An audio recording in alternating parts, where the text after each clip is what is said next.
Bienvenidos al canal de Outcome Project, donde se discuten tópicos relacionados a las ciencias de datos. Bueno, el tópico de hoy es extendiendo el modelo lineal, el mismo modelo que hemos estado utilizando para modelar relaciones no lineales. Y ya hemos utilizado ciertas técnicas para modelar no linealidad, ¿verdad? ¿Quién me comenta cuál ha sido una o la que hemos visto al momento? Hemos visto dos y hemos mencionado una, el nombre de una. Y lo hemos utilizado, lo hemos graficado, lo han visto cómo se hace en ggplot2. Logistic. ¿No? Que hemos utilizado para hacer la curva. Generamos polinomios, ¿se acuerdan?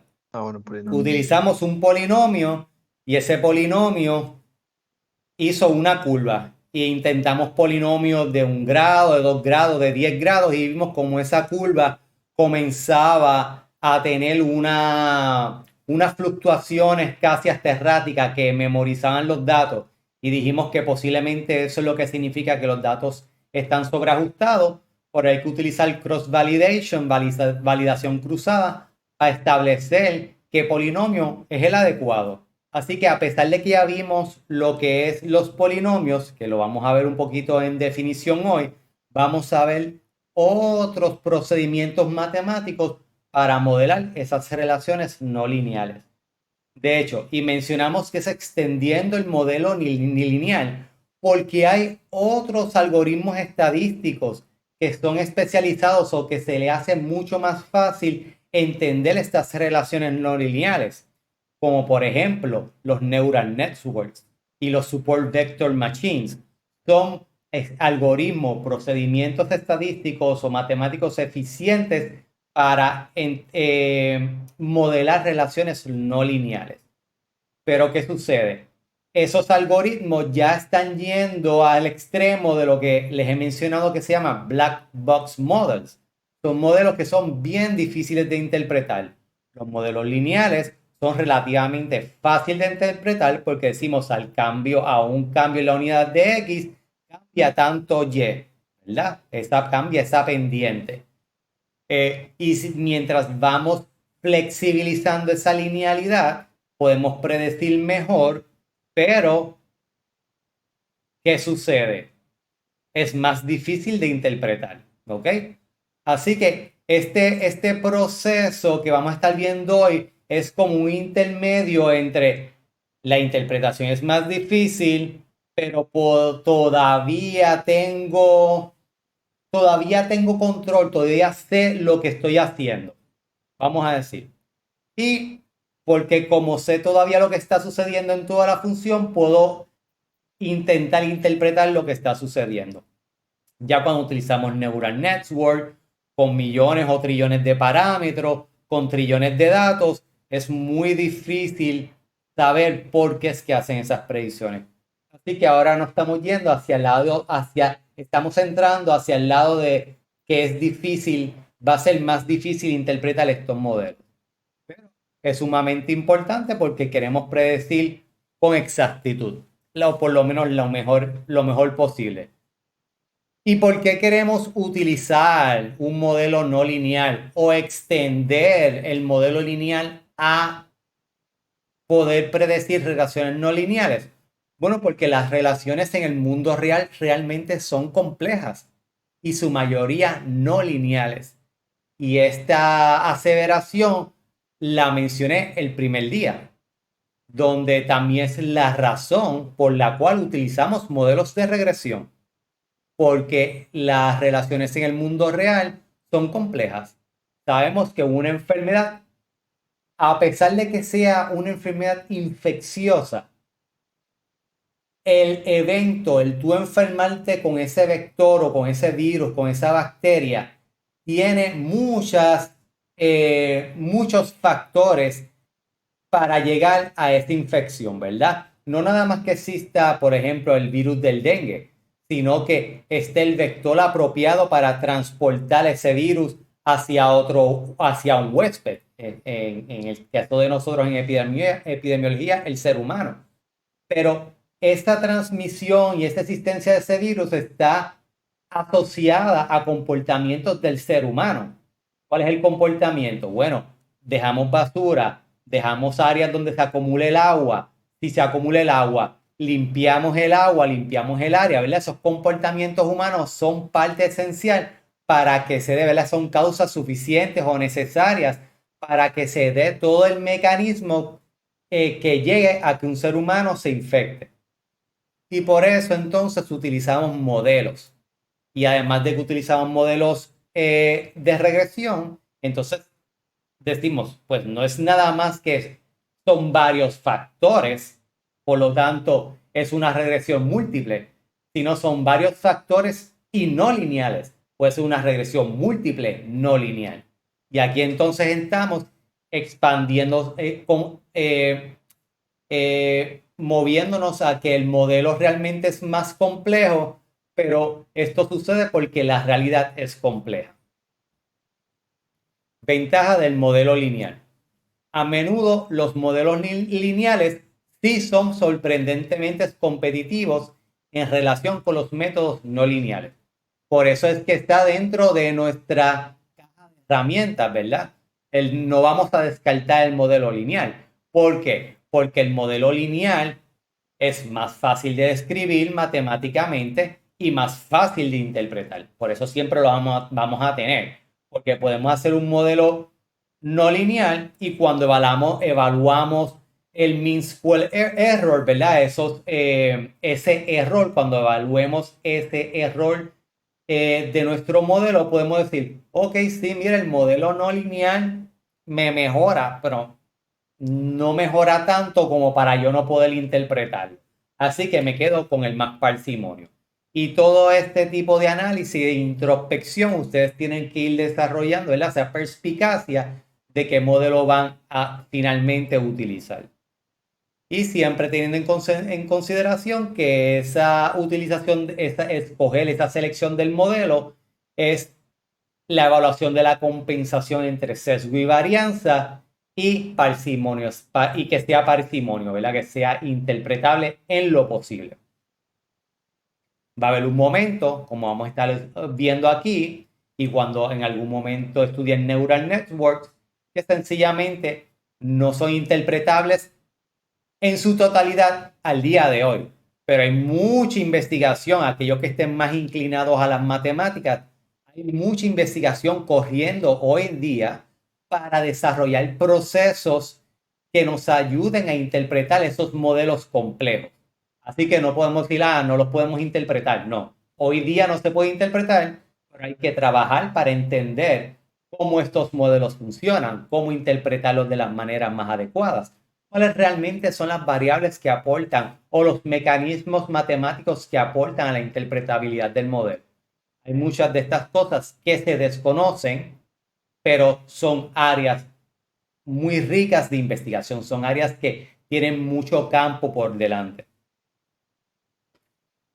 Así que si ya reconocemos que modelar esa relación de manera no lineal es importante, pues entonces tenemos la solución de flexibilizar el modelo al extender su formulación matemática con funciones no lineales mientras se trata de mantener la interpretabilidad del modelo. ¿Ok?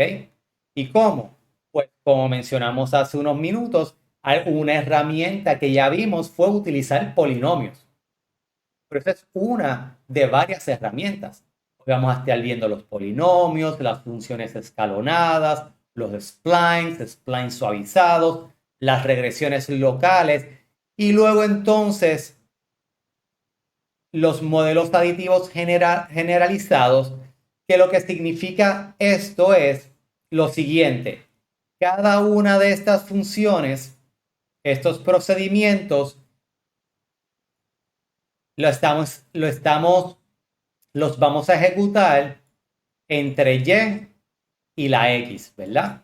Así que va a ser una función entre dos variables. Pero sabemos que puede ser necesitamos extenderlo a que sea una regresión múltiple, ¿verdad? Pues entonces los modelos aditivos generalizados nos ayudan a extender estas funciones a muchas variables en un solo modelo. Y eso vamos a entrar al final. Y eso es lo que significa modelos aditivos generalizados.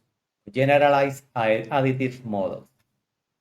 Y veremos ventajas y limitaciones de cada una dentro de lo que el tiempo lo permita.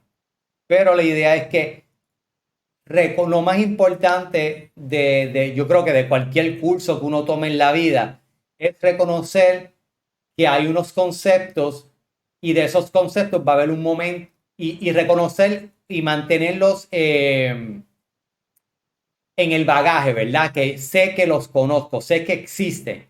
Y en el momento de utilizarlos, pues entonces ustedes buscan su libro especializado en esa área particular. Todo eso es bien importante. ¿Alguna pregunta al momento? No. Ok. Regresión con polinomios. La regresión polinomial extiende el modelo lineal agregando predictores adicionales, obtenidos al elevar cada uno de los predictores originales a una potencia. Por ejemplo, una regresión cúbica utiliza tres variables: la original, cuadrada y la cúbica, como predictores. Este enfoque proporciona una forma sencilla de crear un ajuste no lineal a los datos. Aquí tenemos el intercepto, la variable original y la variable transformada, ¿verdad? Es el concepto adecuado, transformar variables. Pero si esta variable la transformas a cuadrada y la mantienes ahí con su error, pues es un polinomio cuadrado. Pero si la extiende a x a la 3, ya es un polinomio cúbico. Y eso puede seguirlo extendiendo hasta siempre y cuando los datos permitan. Y si vale la pena, ¿verdad? Esa es la otra pregunta. Y aquí entonces yo le traigo un ejemplo de una gráfica de varios polinomios. Tenemos el modelo lineal, este ggplot, unos datos se llaman autos, y el conjunto de datos auto lo traigo y no lo he explicado, pero realmente por lo único que lo traigo tiene más eventos que los datos de ozono y menos eventos que los datos de Diamond, de diamantes. Así que podemos entonces tener una mejor perspectiva sin que sea tan esparcido ni tan conglomerado como los otros datos. Y en este caso lo que estamos modelando es las millas por hora que un auto corre y el caballaje, la fuerza de ese auto. Y tenemos un modelo lineal. Tenemos aquí el azul, un modelo lineal. Y cuando vemos la gráfica decimos, esta relación no me parece lineal. Me parece que a medida, cuando ya el horsepower, que el caballaje del auto llega a unas 125 millas, o perdóname, a unas 115 millas, hasta 150 comienza a tomar una curva, la pendiente cambia y luego se mantiene bastante estable desde 150 hasta 225 millas. Así que ya al ver la gráfica, hacer este análisis exploratorio de los datos, ya tú comienzas a imaginarte, espérate, esto no es una relación lineal. Y comienzas a probar polinomios. Polinomio 2, que es el rojo, y miren cómo ella se ajusta al promedio de los datos. Este parece estar bastante adecuado. Y luego tenemos polinomio cuarto, y ese es el yellow, el amarillo, y no se ve muy bien por el background blanco. Este debía haber puesto algún otro color, pero parece que ya está comenzando a sobreajustar. Tiene como unas inflexiones, y miren este pico acá, pero hay que probarlo, ¿verdad? Mediante el residual sum of square. Y tenemos polinomio a la 10. Y miren esta curva ya está muy rara. Y tenemos muchas inflexiones. Miren esta aquí hay muy pocos datos, así que está siguiendo los datos. Bueno, sí, exacto. Aquí está sobreestimando un poquito. Si ven aquí los datos, no hay datos arriba, no hay datos en esta área. Por lo tanto, los está llevando hacia la existencia de los datos. Así que ya podemos pensar, mira, visualmente ese polinomio 10 no sería el más adecuado. Pero nuevamente, ese es lo que visualizamos. ¿Qué vamos a hacer para probarlo? Pues nuestro amigo Case-Fold Cross Validation. Ahora, esta gráfica se las traigo porque no es lo mismo hacer un polinomio donde el polinomio es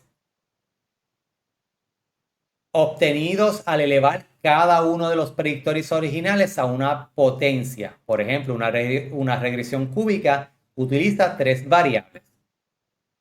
Por lo tanto, no es lo mismo hacer un polinomio, que es esta fórmula aquí, y es el amarillo, a elevar esa variable a un término, aquí al cubo. Y si elevamos solamente la variable, lo que hace es que toma esta curva. ¿Ok? Eso es bien importante. Elevar o transformar una variable a un término es muy diferente que hacer un polinomio. Y aquí visualmente observamos la diferencia. Toman la forma totalmente incorrecta. ¿Ok? Eso es bien importante. Aquí tenemos la fórmula por la cual estas curvas se graficaron. Aquí estamos elevando al cubo, transformando al cubo, y tenemos el intercepto y este coeficiente transformado al cubo. Y aquí tenemos el polinomio. Ya vemos que el polinomio entonces tiene ofrece dos coeficientes adicionales. El 1, el 2 y el 3. ¿Y ahora qué sucede? Ya vemos ahora que es mucho más complejo interpretarlo. Porque ya en este caso no podemos interpretar este coeficiente eficientemente. Lo que sí podemos decir es que si llegamos a utilizar esta fórmula, polinomio 3, podemos decir que el valor esperado de millas por hora a un caballaje de 150 caballos de fuerza es aproximadamente 17 millas por hora. ¿Ok? Y sabemos que esa relación va a cambiar, no es lineal. Así que tendríamos que ir valor por valor para poder tener una interpretación de ese valor, ¿verdad? De esa predicción. Ya estos coeficientes no son fáciles de interpretar. Pero si vemos, podemos ver que el primer coeficiente es negativo. Mira cómo baja. En un momento se vuelve positivo. Y nuevamente un poquito negativo. Aquí parece que comienza a bajar. Pero esa es la fórmula. El intercepto en 23. El intercepto, este es el amarillo. Sí. Qué raro este intercepto porque dice que es 23. Ah, ok, aquí. Es el rojo. Es el rojo. No, no es el rojo, es el amarillo. Pues mira, interesante. Tengo que verificar eso. Poly Horsepower 3 es el mismo dato. Y aquí está auto. Posiblemente hice una selección de datos. Eso lo verificó. Pero sí. Auto. Me parece que es lo mismo. Pues sí, está interesante ese intercepto aquí. No se grafica igual. Pero este modelo, esta gráfica no la saqué con este modelo. Esta gráfica la saqué donde ggplot hizo ese modelo. A lo mejor utiliza algo diferente. Puede ser. Tengo que verificar eso, no me he dado cuenta. Pero sería bueno explorarlo. Pero esa es la interpretación y esa es la fórmula correcta de hacerlo. ¿Ok?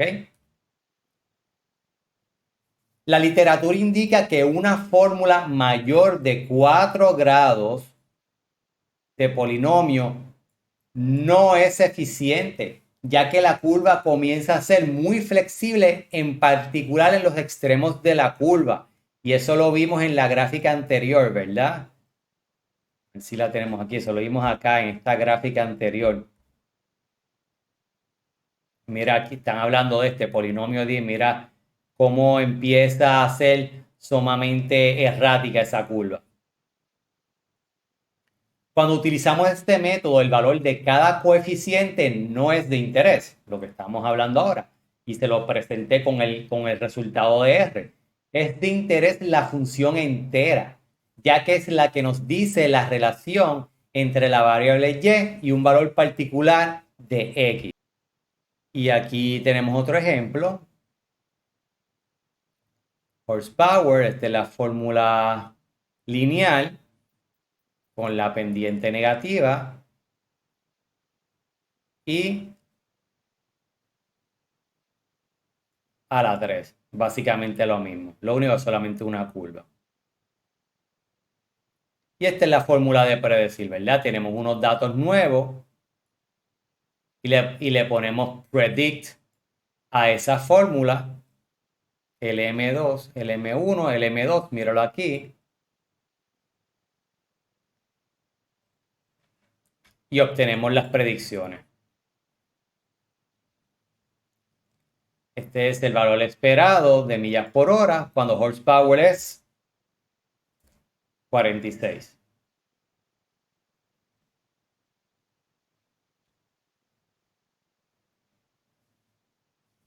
Y así sucesivamente. El grado de polinomios a utilizar se evalúa mediante una prueba de ANOVA. Aquí tenemos 3 modelos. Lineal, a la 3 y a la 10. Y le decimos ANOVA 1, 3 y 10, los 3 modelos, casi fue que los llamé.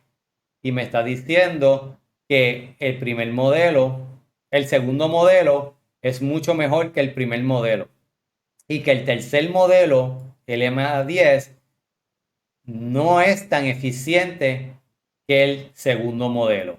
De hecho, hay que tener cuidado con este proceso porque recuérdense que aquí con este proceso estamos haciendo o lo estamos haciendo con todos los datos. Y con todos los datos tenemos el problema de que es posible que sobreestimemos, que haya un sobreajuste. ¿Ok? Por lo tanto, para evitar sin querer escoger un modelo sobreajustado, aunque aquí nos dice, mira, aquí nos está diciendo, de hecho, que el segundo modelo es mejor que el primero, pero para irnos a la segura, sí les recomiendo que ustedes utilicen Case for Cross Validation, ¿verdad? Ya al día de hoy ya deben entender que casi es la técnica para utilizar en todos los procesos de modelaje. Es la técnica de las técnicas más modernas y que tiene muchas ventajas y que no es computacionalmente intensiva. Pueden practicar con los otros, pero siempre evaluando, utilizando Case for Cross Validation. Y aquí lo que estoy haciendo básicamente es que le voy a decir, ok, aquí probé tres modelos, el lineal y 2 modelos con diferentes polinomios. Pero con Case for Cross Validation, entonces tendríamos que ir, ¿verdad? Con cada uno de los modelos evaluándolos de esta manera. Pero con Case for Cross Validation yo le voy a decir, hazme 10 modelos de LI y donde voy a iterar del 1 a la 10. Así que lo que esto va a hacer, esto va a comenzar una vez y va a correr glmfit con 1. Y luego va a hacer cross validation con ese polinomio a la 1. Cuando termina, va y agarra el 2. Lo pone aquí, hace el modelo con el poder 2, con el polinomio a la 2.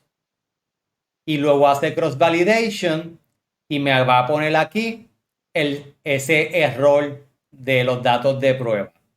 Luego agarra el número 3, lo pone aquí, hace el modelo, hace cross validation con este modelo elevado a la 3 al cubo y me pone el resultado aquí. Va iterando, ¿verdad? Esto es lo que le llaman un for loop. el for loop lo que hace es que lo que hay dentro del loop, sabemos que está dentro porque está dentro de estos corchetes, lo que hay dentro de este loop lo va a ejecutar el número de veces que tú le digas aquí. Así que esto va a dar, digamos, imagínense ustedes que yo les digo, den 10 vueltas en su asiento, ¿verdad? Y hacen 1, 2, 3 hasta 10. Eso es lo que está haciendo. Está haciendo una vuelta, está ejecutando nuevamente. Eso es lo que hace un for loop. Y al final y al cabo, este objeto que tengo aquí es este. Y como yo sé que me está trayendo como yo sé qué es lo que me está ofreciendo aquí.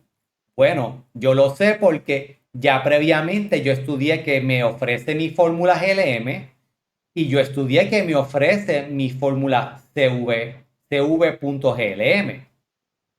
y lo estoy extrayendo delta, ¿verdad? O sea, que cuando ustedes reestudien, vuelvan a estudiar este material, deben ir a su computadora y en funciones están utilizando.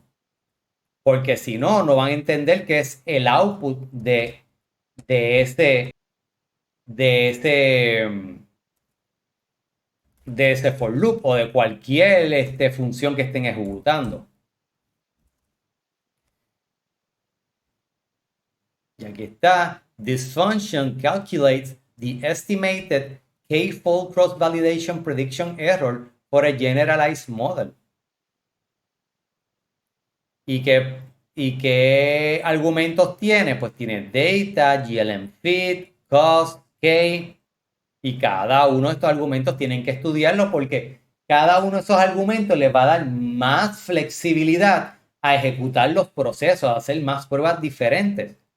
¿Y qué valores me retorna esta función? Pues me retorna algo que se llama call, k, delta y seed. Y si observan en este objeto que estoy creando, ¿qué es lo que yo le estoy dando a este objeto? ¿Qué es este resultado? Pues mira, le estoy dando el delta 1 de mi proceso cross validation. ¿Y qué es delta? Pues voy a la función. Delta is a vector of length 2. The first component is the raw cross-validation estimate of prediction error. The second component is the adjusted cross-validation estimate. The adjustment is designed to compensate for the bias introduced by not using leave one out cross-validation. Y este concepto ya lo habíamos estudiado previamente. De hecho, esta misma función, leímos esta misma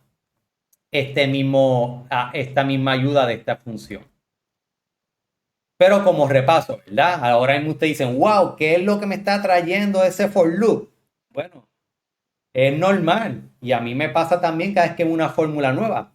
Así que si quieren entender, tienen que ir a entender las fórmulas, cómo se utilizan y cuáles son los resultados que proveen.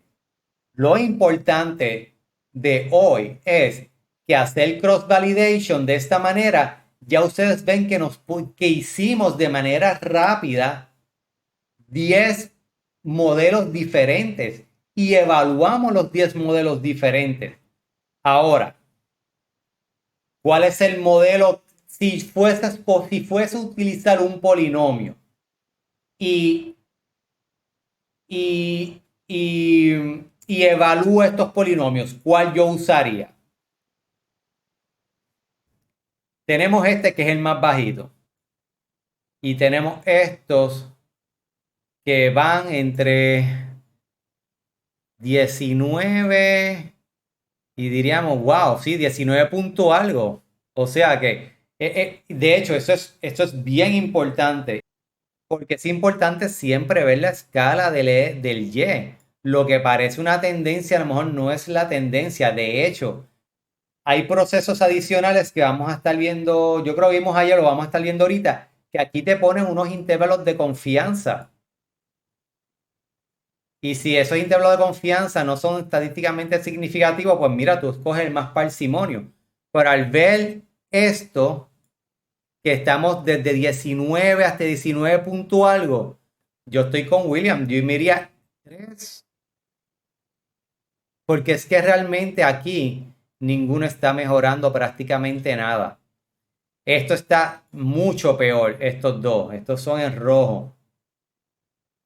Este es malísimo comparado con los otros y malísimo comparado con los otros. Y como estos aquí realmente no mejoran prácticamente nada, aunque parece una tendencia, pero la tendencia es una ilusión óptica. Porque esto va de 19 puntos, el error va de 19 a 19.2, 3, 4. Yo también me iría con el 2, 2 o 3 por ahí más o menos. Definitivamente no más de 5. No tiene sentido. Pero sí, entre estos dos, yo creo que me iría también con el 3. Pero un tópico a discutir, ¿verdad? Pero sí, la mejor no es sustancia de ninguno de ellos. Muy bien.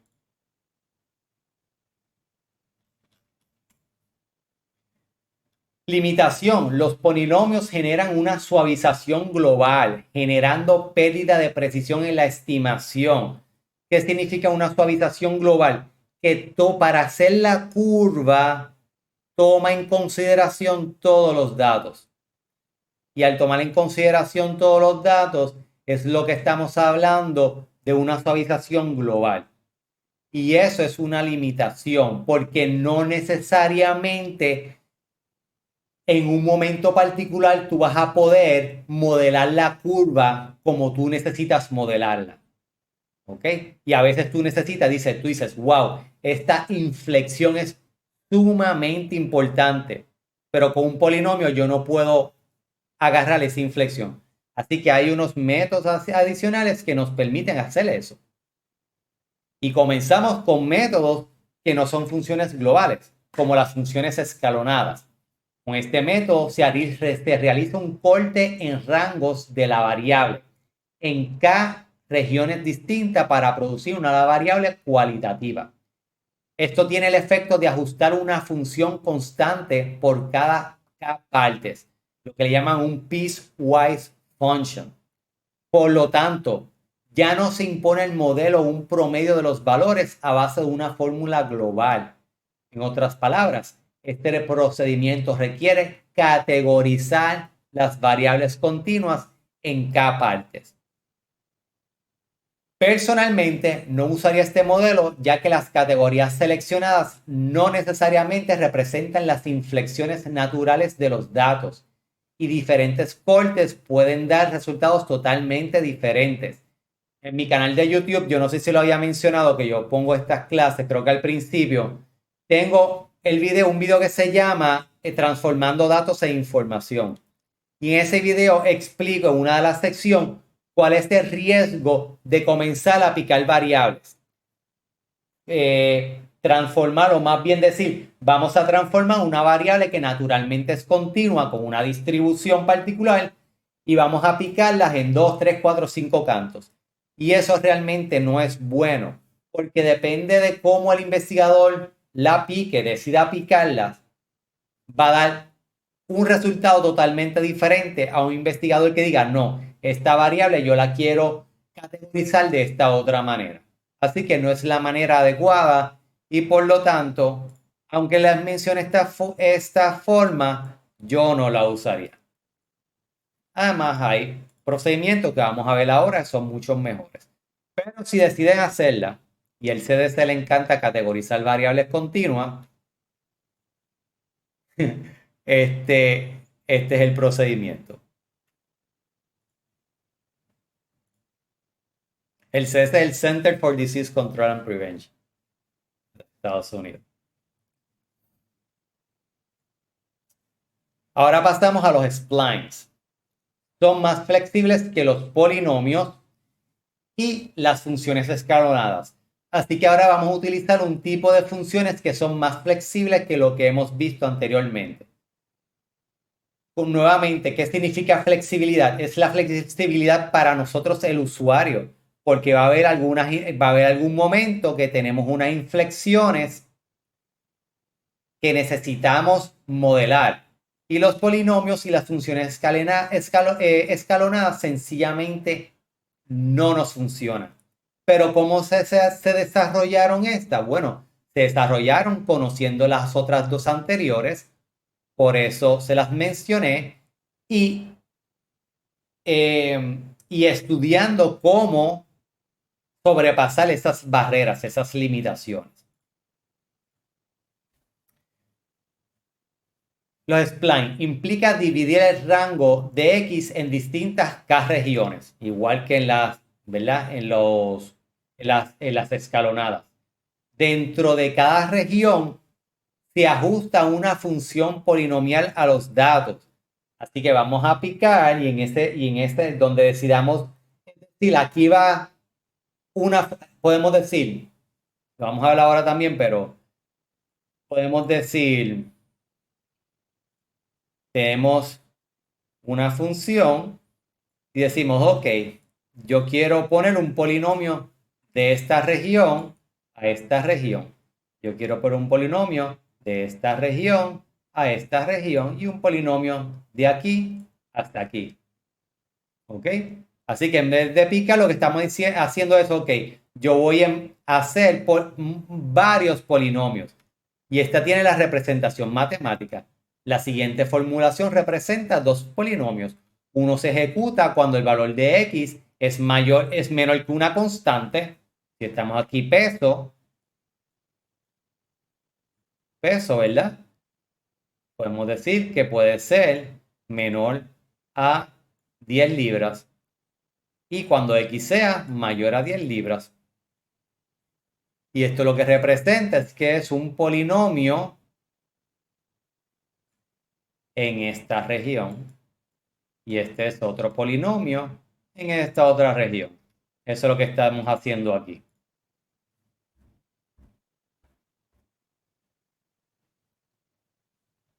Estos polinomios están restringidos para que se unan sin problemas en los límites de la región o nodos.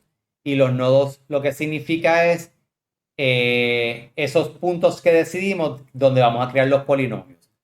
De hecho, para que se unan sin problemas, se tuvo que hacer otras formulaciones, que vamos a verlo ahora. Por ejemplo, el problema con los polinomios escalonados es que puede tener particiones en la curva que no parecen naturales. Aquí tenemos diferentes splines. Tenemos el piecewise cubic, el continuous piecewise cubic, el cubic spline y el linear spline. Pero cada uno de ellos tiene sus limitaciones. Por ejemplo, miren aquí como esta formulación de piecewise cubic parte el polinomio en dos regiones y no se unen. Eso interpretativamente está raro, ¿verdad? Realmente lo que estamos haciendo es dos regresiones totalmente diferentes para un mismo problema. Entonces, esto lo mejoraron con el linear spline. Pero el problema con el linear spline es que, ok, me puede observar dos tendencias diferentes, dos pendientes diferentes, pero no agarra la curva. Si unimos el piecewise cubic y el linear cubic, entonces tenemos el continuous piecewise cubic. Pero ¿qué sucede con este modelo? Que todavía se ve medio raro en esta inflexión. Por lo tanto, se inventaron el cubic spline y muchos otros splines que van a ver en la literatura dependiendo de casos particulares. Si están haciendo modelajes seriales, pues a lo mejor hay unos splines particulares. Si están haciendo a lo mejor modelos jerárquicos y necesitan establecer procesos de autocorrelación o tomar en consideración los random effects, pues hay otros splines. O sea, hay una familia de splines.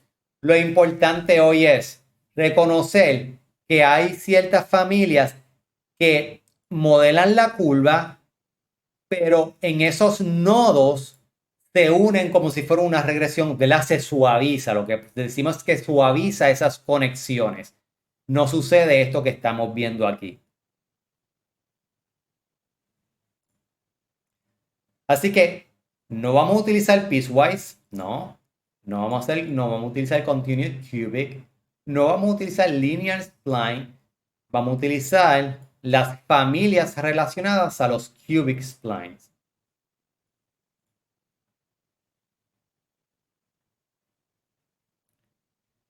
A mayor número de regiones o nodos, que aquí tenemos solamente un nodo, pues más flexible es el modelo. Hay un libro que no está en la referencia, pero lo pongo aquí, que es el libro antes de Introduction to Statistical Learning, que se llama The Elements of Statistical Learning, que ese es bien específico en las notaciones matemáticas, ¿ok? Si ustedes quieren ver las funciones de los splines, la notación matemática las tienen ahí en ese libro.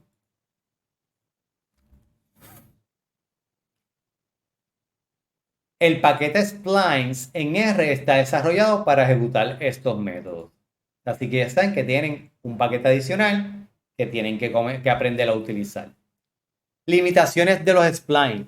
Estos pueden presentar una alta varianza en el cálculo de sus errores en ambos extremos de la curva, en especial si en estos extremos hay pocos datos, o sea que no son buenos en los extremos, ni en el intercepto ni al final. Por lo tanto, tenemos a lo que se llama Natural Spline. Yo creo que el nombre original es Natural Cubic Spline. Impone una condición que fuerza la curva a ser lineal en los extremos. Así que ahora tenemos algo mejor que el Cubic Spline, que es Natural Cubic Spline. Y aquí tenemos un ejemplo de el Library Spline. Como observan, utilizamos la misma función LM. Lo único que en la variable X, en ese predictor, la vamos a introducir, pero dentro de una función. Y esa función es una función que tiene este paquete splines. Vamos a buscar splines.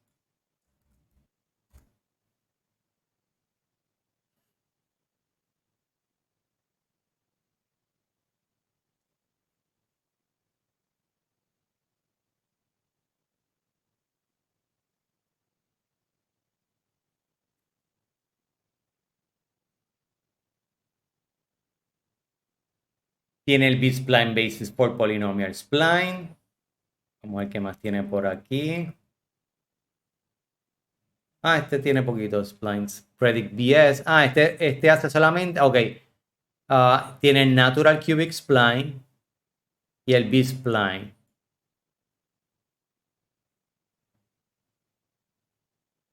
Y entonces en estos dos, en BS, entonces tienen número de nodos o los grados de libertad. Que son las particiones. Puede hacer la suavización por dos maneras. O diciendo aquí van los nodos o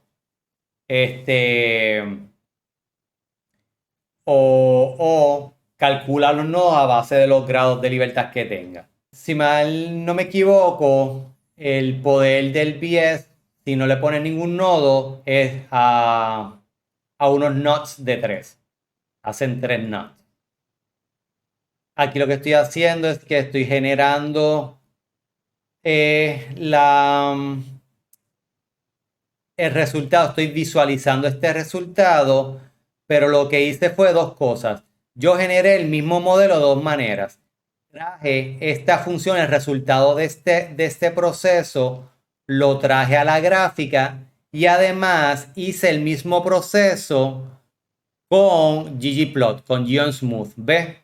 Mira aquí, geom-smooth, y el splines de la variable x.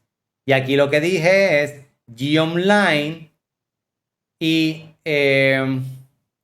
los datos que creé aquí, que es horsepower, y la predicción, míralo aquí, de horsepower. Y si se observan, da exactamente lo mismo.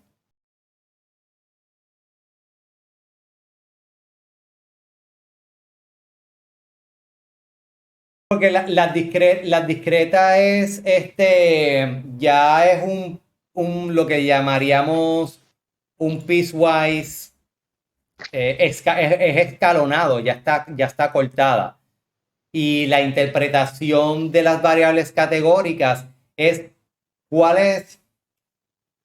Vamos a ver un ejemplo para contestarte bien la pregunta.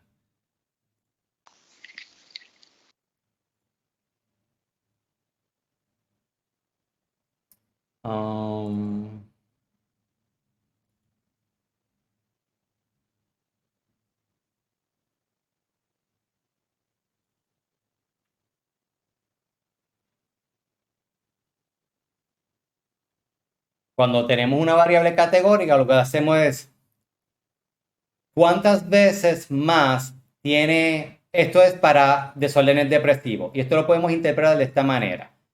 Las mujeres tienen 1.86 veces mayor posibilidad de reportar desórdenes depresivos que los varones. ¿Ok? Cuando, en este caso, tengo constante edad, estatus marital, estatus socioeconómico y educación y nivel de educación. Así que la interpretación de las variables categorías es un poquito diferente. Estamos interpretando cada categoría por uno de referencia. No se hacen splines porque el spline lo que trata es, no quiero decir categorizar, pero en cierta medida hace pedazos para establecer curvas. Pero como aquí no hay unas curvas, lo que hay es una comparación entre categorías que pueden ser ordenadas o no ordenadas. En este caso es ordenada porque la educación tiene un orden específico, así que tiene que ir en este orden. En este caso podemos decir que los graduados de escuela superior tienen 0% o 1.07 veces mayor posibilidad de reportar desórdenes depresivos que los que tienen algún grado de escolaridad. Los que se graduaron de universidad tienen el inverso, ¿verdad? 0.92 menos posibilidad de, aquí creo que es 1 menos, se puede decir 1 menos 0.92 para que quede al revés, pero tienen menos posibilidad de reportar desórdenes depresivos que aquellos que solamente tuvieron algún grado de escolaridad. Ahora, como observamos, esa es la interpretación, pero realmente esas magnitudes son bien bajitas. Y como esas magnitudes son bien bajitas, realmente lo que decimos es que no hay diferencia ni clínicamente, ¿verdad? Ni salubristamente de importancia, ni estadísticamente significativa. Mira estos valores de P. Por eso es que en este caso no se ponen suavizaciones porque realmente no hace falta, no es la naturaleza de esa distribución. Estoy utilizando dos formas diferentes de graficar el mismo modelo, utilizando ggplot2 con geonsmooth o trayendo el resultado de mi fórmula utilizando geonline. ¿Ok? Pero eso lo vamos a ver. Esas cosas específicas las vemos en la clase siguiente. La localización y cantidad de nodos pueden ser seleccionados manualmente. Por lo tanto, se pueden realizar polinomios localizados. Mientras más nodes, más flexible la curva. Mira, y aquí yo decidí, yo voy a utilizar el piecewise polynomial. Esto se llama el B-spline basis polynomial. Y le digo que lo voy a poner en 60, 120 y 160. Y miren aquí, le dejo la, ¿verdad? La computación para que ustedes jueguen con ella. Pero le grafico las verticales donde puse los knots, los nudos. Y miren lo que hacen, ¿verdad? Aquí tienen un polinomio, aquí tiene otro polinomio, otro y otro. Y pueden jugar con esta misma gráfica, pueden jugar un rato y empezar a cambiar los knots y ver cómo esas curvas cambian.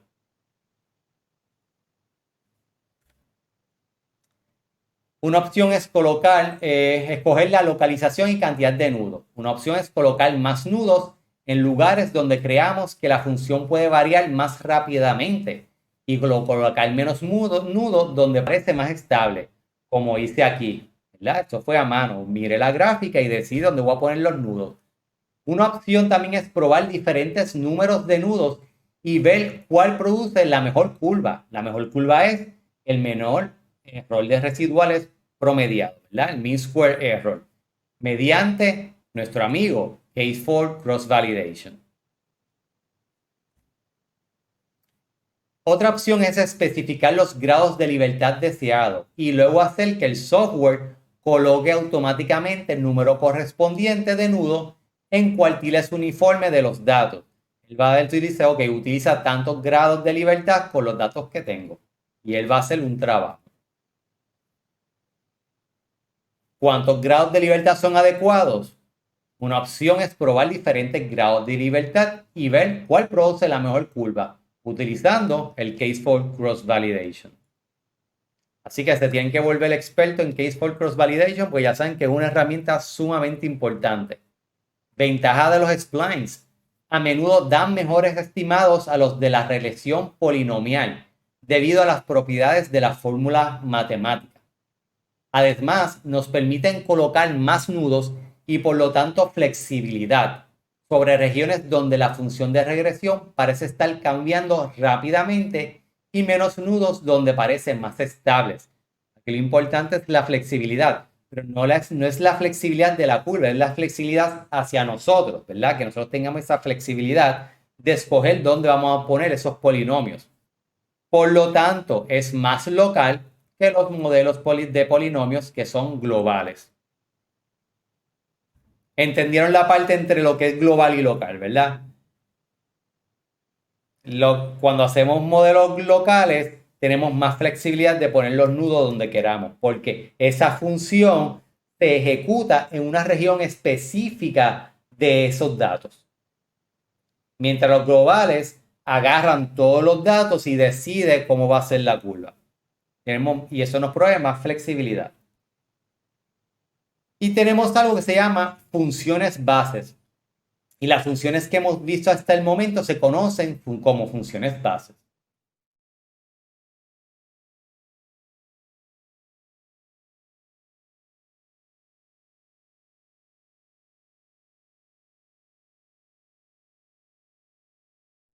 Sí. Cuando vas a reportar, tú reportas tu modelo. ¿Cuál fue tu modelo?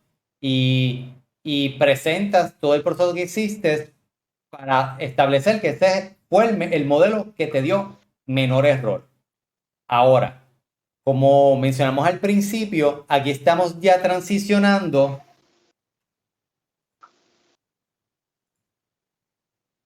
Aquí ya estamos transicionando en este proceso donde, digamos, tenemos esta línea. Y esta línea significa interpretabilidad. Y aquí están los modelos lineales. Esto es más fácil de interpretar y esto es menos fácil de interpretar. Aquí es más complejo. Aquí están los GAMS, que es lo que estamos haciendo con los splines. Y aquí están, digamos, lo que llaman los black box model. Machine Learning Models, ¿verdad?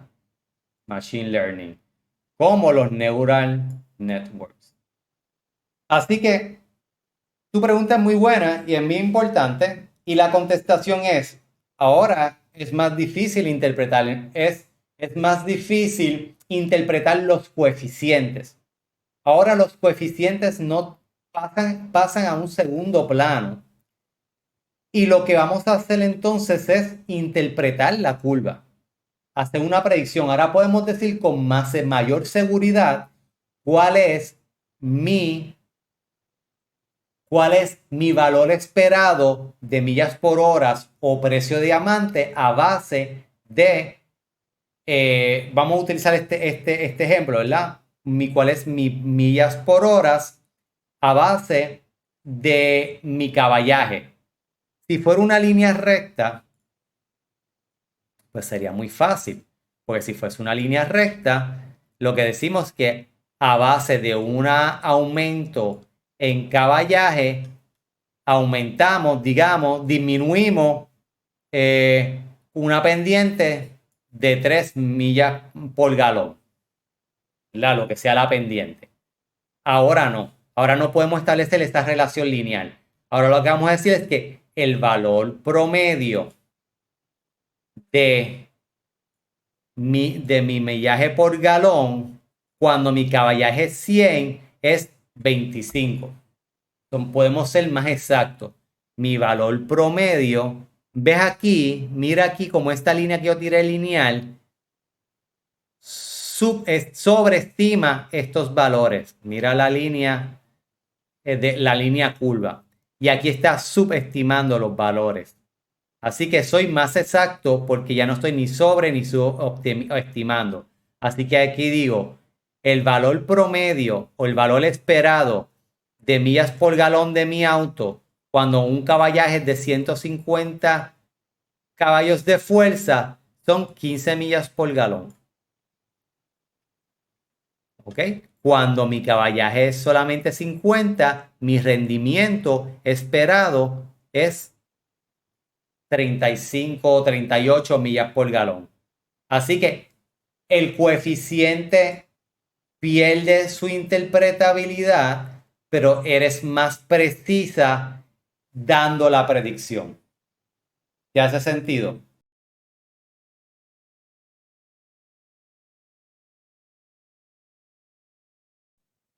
¿Verdad? Aquí tenemos estos coeficientes y estos no son los coeficientes crudos. Los coeficientes crudos son otros. Estos coeficientes son los coeficientes ajustados tomando en consideración género, edad, otras variables categóricas. Si hubiese incluido una variable continua y lo hubiera puesto un spline, pues a lo mejor esto cambia. Por eso es que hay una cierta escuela que dice cómo tú puedes interpretar un OR si no tienes un buen modelo. Porque tú necesitas ajustar bien esos datos para entonces obtener algo que sea un coeficiente adecuado. Porque a medida que tú vas poniendo más variables y vas poniendo más transformaciones para ajustar mejor los datos, es bien probable que estos coeficientes se modifiquen, estos OR se modifiquen. ¿Ok? Así que, pero nuevamente, depende del caso. Yo trataría siempre ajustar un buen modelo antes de interpretar los coeficientes, teniendo en consideración que la interpretación de los coeficientes del modelo va a ser más compleja y a un momento incomprensible al día de hoy, ¿verdad? A la época moderna. Okay.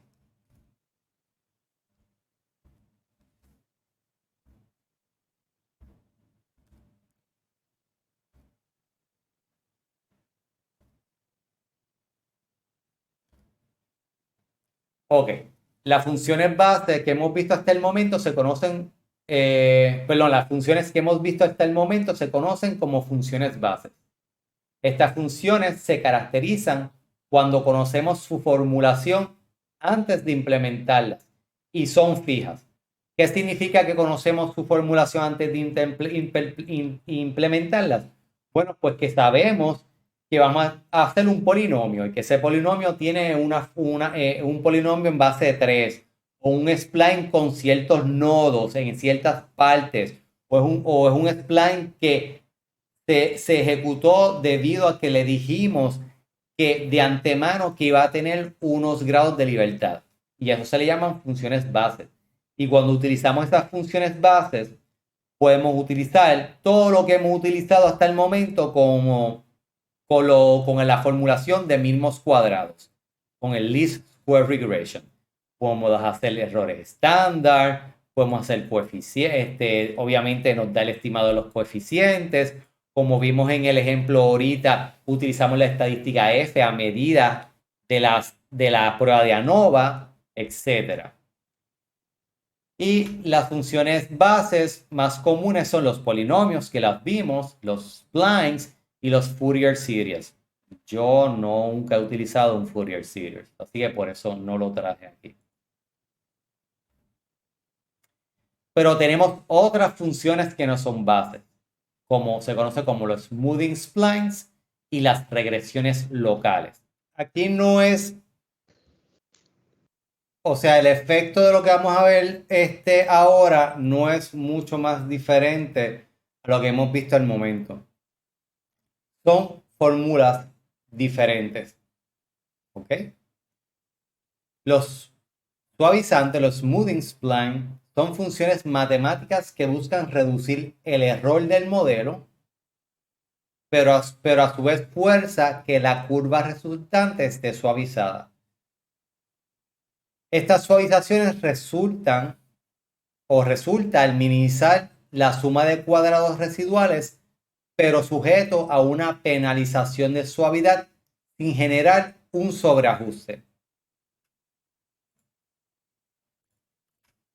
Aquí está el RCS y aquí está la penalización. Lo único que la formulación, esa función que vamos a utilizar para estimar los coeficientes, es diferente, una formulación diferente. Y esa formulación entonces le aplicamos una penalización también, que es diferente a lo que hemos visto. El parámetro lambda es un parámetro de ajuste no negativo. A mayor lambda, más suave será la curva. Cuando lambda es 0, no existirá penalización. A medida que lambda se acerca hacia el infinito, nos acercamos a una línea recta, análoga a una regresión lineal simple. ¿Ok?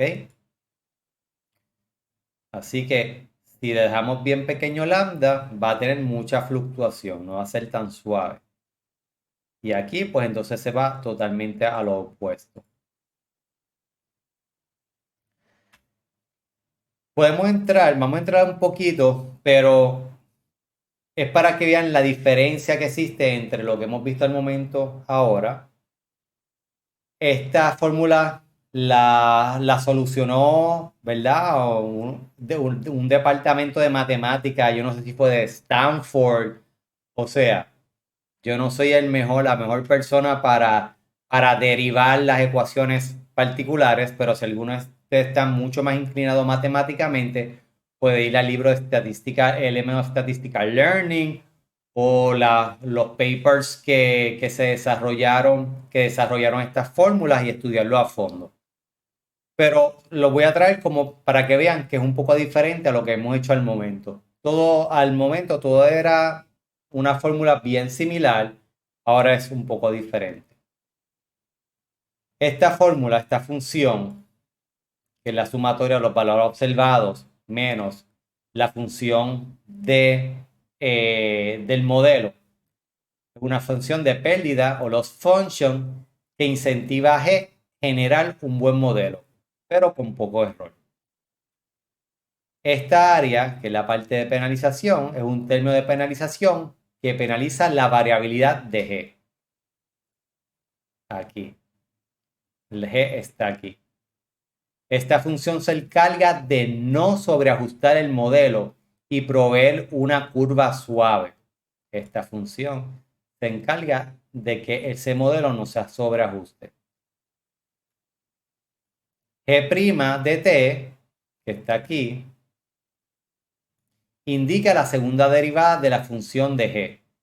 Y una derivada es una función que provee la pendiente de una función en un punto particular. ¿Por qué en un punto particular? Porque si tenemos unos datos que tienen una curva, pues está buscando esas inflexiones, está buscando esos cambios en pendientes. La segunda derivada provee el cambio en pendiente a medida que nos movemos en t. En t vamos a ver que en este caso t sería la dirección a donde se mueve esa variable. ¿Ok? Así que está buscando, dice, ok, en este punto yo tengo esta pendiente. Y de momento en este punto esa pendiente cambió. Ah, pues esto es un cambio de p en t. Y eso lo detecta la segunda derivada. El valor de esta función es grande en valor absoluto si gt es muy ondulado cerca de t y está cerca de 0 en el caso contrario. La G', la primera derivada, mide la pendiente de la función en t. Vamos de nuevo. Aquí.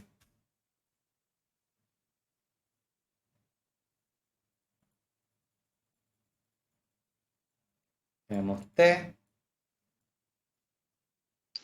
Bueno, la primera, la derivada lo que significa es la pendiente. Hay una pendiente en esa variable, ¿verdad? Hay una pendiente. Y la segunda derivada dice a un punto de esa variable, mirando cada uno de los puntos, porque ella lo que va haciendo es mirando cada uno de los datos que existen a cada punto de t. Así que primero te dice, estoy calculando la pendiente. Sí, hay una pendiente y te da el cálculo. Y de momento dice, te pregunta, ¿a el cambio de una unidad, esa pendiente está variando? No, no está variando. Pues entonces sigo con la pendiente. Ah, varió. Ah, pues entonces aquí va una inflexión. Eso es lo que está diciendo, básicamente. Pero nuevamente, si quieren entender bien esto, vayan a un profesor de matemática, ¿verdad? Que entienda bien al específico cómo se formuló este proceso. En términos prácticos, si ustedes quieren mejorar estas funciones, sí es importante entender la fórmula. Pero la utilidad de ellas no requiere que sepan la fórmula. ¿Okay? Un spline suavizante es simplemente un spline cúbico natural con nodos en cada valor único de ese valor de xy, que fue exactamente lo que le estaba mencionando ahora.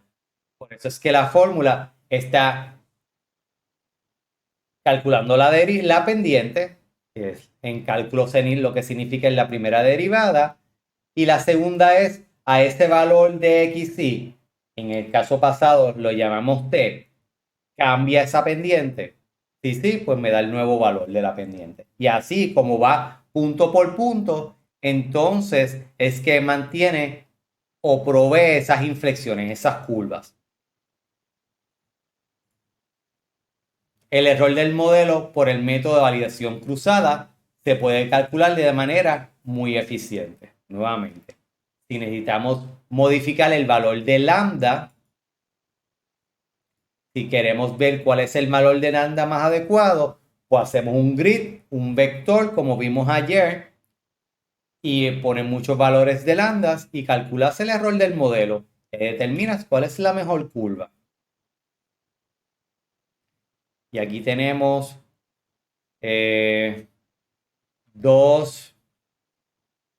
Aquí lo que hice fue que utilicé la función smooth spline, le di un lambda de 0.1, hice una predicción y un lambda de 0.2, agarré la información de las predicciones, generé un nuevo conjunto de datos y lo grafiqué.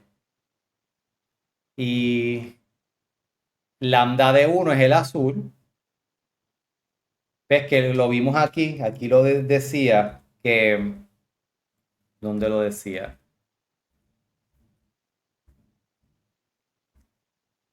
A medida que lambda se acerca a infinito, nos acercamos a una línea recta. Mírenlo aquí. Tenemos 0.1 en una función curva y tenemos 1 en una función ya que se está acercando a la línea recta. ¿Ok? Ahí probé visualmente ese statement, esa oración que mencioné. Y nuevamente, ¿cómo ejecuto esto con el spline? Pues pueden practicar y jugar con ello. Ahora tenemos la regresión local, que es similar a los splines. El resultado de este procedimiento permite que las regiones se superpongan, pero de una manera muy suave y casi imperceptible.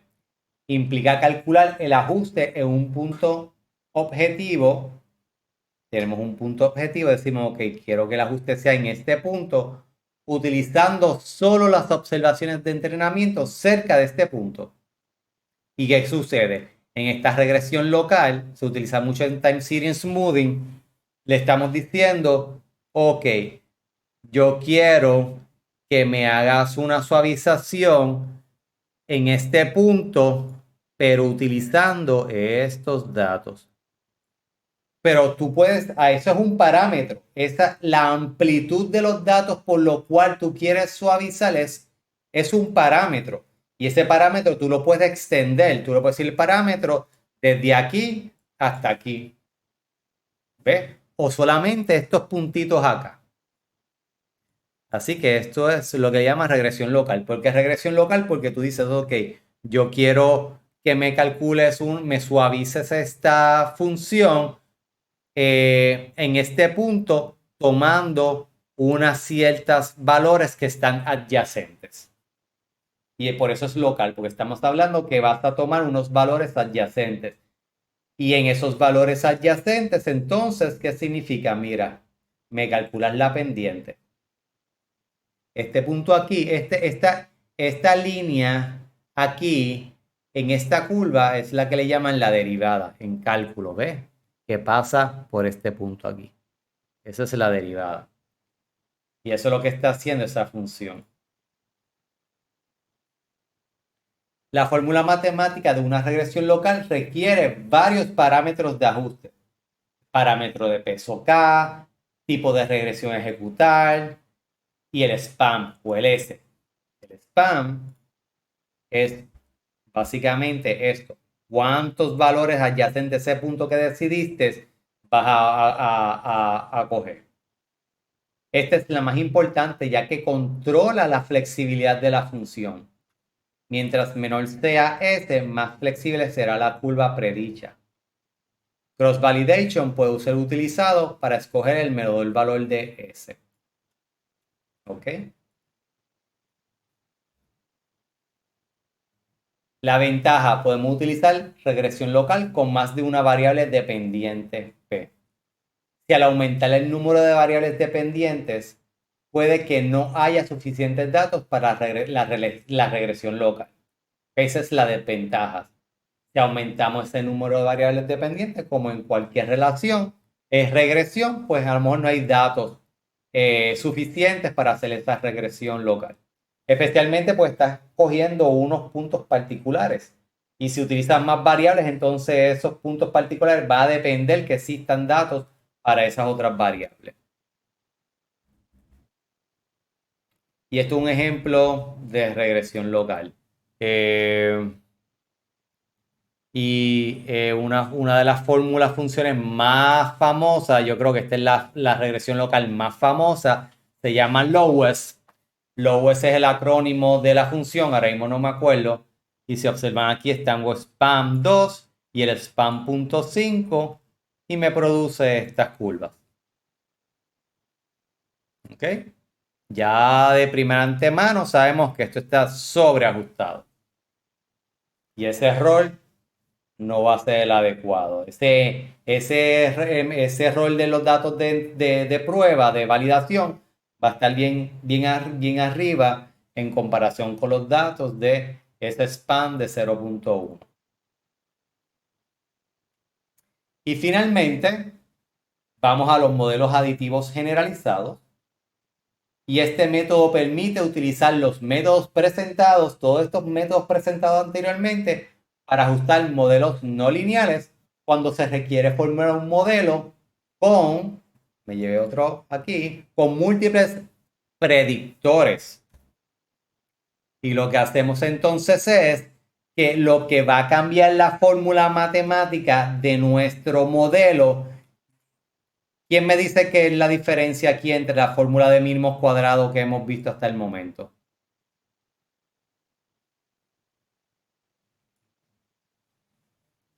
¿Cuál es la diferencia? Aquí, la fórmula original era y igual a beta 0 más beta 1 por x1 más beta, ¿verdad? Los coeficientes más el error. Ahora esto se sustituye. ¿Por qué? Porque aquí es una función. ¿Qué función? Todas las que hemos visto hoy. Cualquiera de las que hemos visto hoy. Pero el modelo se mantiene aditivo. De hecho, lo podemos extender a establecer interacciones, lo podemos complicar. Ya no es un modelo aditivo, pero si la interacción es importante hay que incluirla. ¿Ok? Así que es exactamente lo mismo, lo único que en vez de ser las betas, aquí lo que hay es la función que hemos estudiado hasta el momento. Los polinomios, los splines, las smooth splines, todo eso. Y se pone en una sola fórmula. Y eso es un modelo general aditivo. Los GAN permiten ajustar una función no lineal a cada predictor, de modo que podamos modelar automáticamente las relaciones no lineales que la regresión lineal estándar pasará por alto. Esto significa que no necesitamos probar manualmente diferentes transformaciones en cada variable individualmente. Los ajustes no lineales pueden potencialmente generar predicciones más precisas para la respuesta Y. Potencialmente, como dijimos al principio. Debido a que el modelo es aditivo, podemos examinar el efecto individual de cada predictor en la variable respuesta mientras se mantienen fijas todas las demás variables. Ahora, se vuelve complejo esa interpretación, ¿verdad? Nuevamente, estamos partiendo de que si tenemos interpretabilidad en una línea, y disculpen mi línea, tenemos linear models, son fácilmente interpretar. Los GAMs, que podemos intentar interpretarlo. Y están los Neural Networks, Support Vector Machine, que son buenísimos para establecer no linealidad, pero al día de hoy su interpretabilidad es bien difícil. Que tenemos hoy en día ChatGPT, que es un Neural Network. ¿Por qué?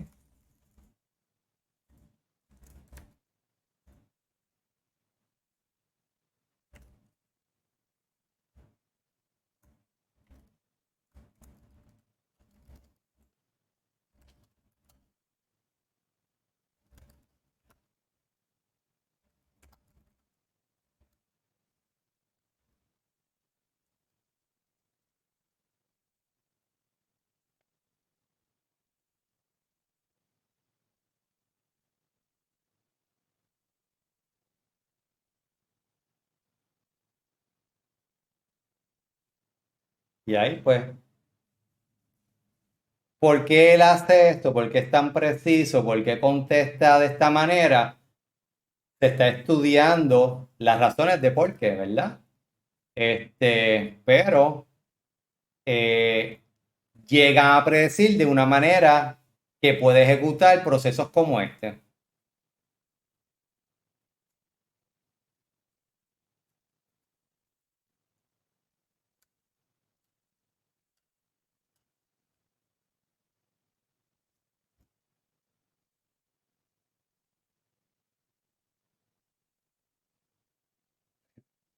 Ok,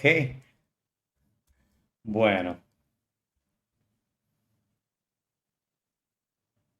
Así que estamos en ese enlace, ¿verdad? Entre poder interpretar, pero es más complicado, pero su predicción, como vieron en este ejemplo, es mucho mejor.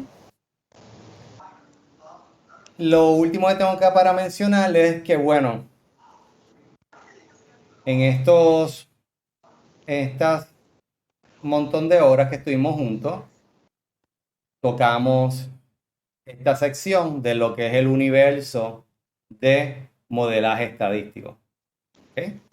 Así que solamente hablamos de los modelos de regresiones. Hay mucho por delante. No es saberlo todo, es cuál es mi necesidad y a base de necesidad entonces estudias lo que necesitas estudiar. O contratas al experto, ¿verdad? Porque uno no tiene que estudiarlo todo. Por ejemplo, hoy en día ya yo sé que yo no voy a introducirme por el momento en un supervised learning. A lo mejor principal components analysis. Y yo he hecho mucho de esto, ¿verdad? Por ejemplo, los key means clustering y eso, pero hace mucho tiempo. Yo no voy a hacer factorial análisis, como estuvimos hablando alguien. Yo trato de contratar a alguien que haga factorial análisis. Logistic regression para estadística, para epidemiología es bien importante. Los decision trees son importantes. Los neural networks yo les recomendaría a todo el mundo que los comience a utilizar. Las regresiones lineales. ¿Ves? Tienen que decidir, pero por lo menos para salud, el campo de la salud, todo lo que tomamos en este curso relacionado a regresión lineal es importante. Eso se va a aplicar a la regresión logística. Todo lo que vimos es aplicable a la regresión logística. Lo que cambia es la función de enlace, el link function. Y que el error no se mide por residual sum of square o el MSE, sino se mide por algo que se llama deviance. Nada. Tiene sus particularidades, pero todo lo que tomamos en este curso es aplicable a muchos de esos otros métodos.